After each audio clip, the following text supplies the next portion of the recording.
మోసము లేదటంచు నృపముఖ్యుడు కాచె కలిన్. మోసము లేదు అని చెప్పి మహానుభావుడు పరీక్షిత్ కలిపురుషుణ్ణి సంహరించకుండా వదిలిపెట్టాడు. కలియుగంలో భగవంతుడిచ్చినటువంటి మొట్టమొదటి అవకాశం. అందుకే వెంకటాద్రి సమంస్థానం బ్రహ్మాండే నాస్తికించన వెంకటేశ సమోదీవో నభూతో నభవిష్యతి. అంతకు ముందు యుగాల్లో అలా కాదు. అధర్మం చేశావు పీక తీసేస్తాను, ధర్మం చేశావు కాపాడతాను. ఈ యుగంలో నువ్వు ధార్మికంగా ఎందుకు ఉండలేకపోతున్నావో, కలిపురుషుడి యొక్క ప్రభావం ఎంత తీవ్రంగా ఉందో నేను దృష్టిలో పెట్టుకుని నువ్వు త్రికరణ శుద్ధిగా చేద్దామని అనుకుంటే చాలు, నువ్వు చేశామని పుణ్యం ఇస్తా. మొదటి సావకాశం ఇచ్చాడు.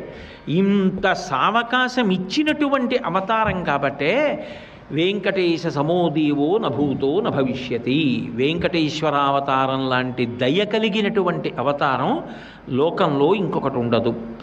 అంతేకాదు, కేవలం అదొక్కటి ఇచ్చి విడిచిపెట్టడం కాదు. ఆయన చేసినటువంటి అద్భుతమైన విశేషం ఏమిటి అంటే, ఈ లోకంలోకి వచ్చినప్పుడు కలియుగంలో పాపము చాలా విశేషంగా ఉంటుంది. ఎందుకని అంటే కలిపురుషుడి ఉద్ధతి. అసలు ఈ యుగం ప్రారంభం అవగానే ఒకటో కలిపురుషుడి గురించి కలియుగం గురించి ఇలా చెప్తున్నారు.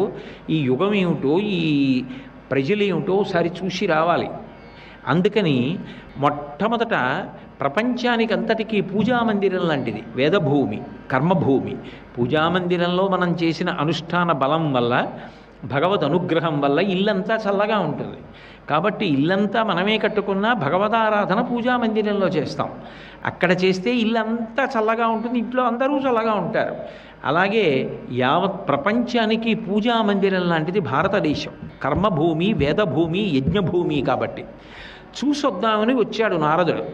వచ్చి చూసి మళ్ళీ సత్యలోకానికి వెళ్ళి తండ్రి చతుర్ముఖ బ్రహ్మగారి దగ్గర గుండెలు బాదుకుని విజ్ఞాపన చేశాడు.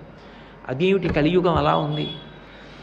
కమలాక్షు నర్చించకానక కామించి కమలాక్షితో ప్రొద్దు గడపువారు, శ్రీనాథునేనాడు సేవింపనొల్లక శ్రీమంతులగుట కాంక్షించువారు, రాజీవలోచన పూజింపకానక రాజదైవంబని భ్రమయువారు, నారాయణుని చేరు దారినూహింపక దారుణాఘంబుల తగలువారు, ముక్తి అను పల్కు ఎరుంగక భుక్తి మార్గ సాధనాకైక చిత్తులై బాధలొందువారలై కలియుగంబున ప్రజలు పతితులౌటకేను చింతింతునో అబ్జగర్భ అన్నాడు. ఓ తండ్రి పద్మసంభవ బ్రహ్మ, కలియుగంలో ఉండేటటువంటి ప్రజల యొక్క దుస్థితి చూసి నా మనసు తల్లడిల్లిపోయింది. సర్వం శ్రీ ఉమామహేశ్వర పరబ్రహ్మార్పణమస్తు. స్వస్తి.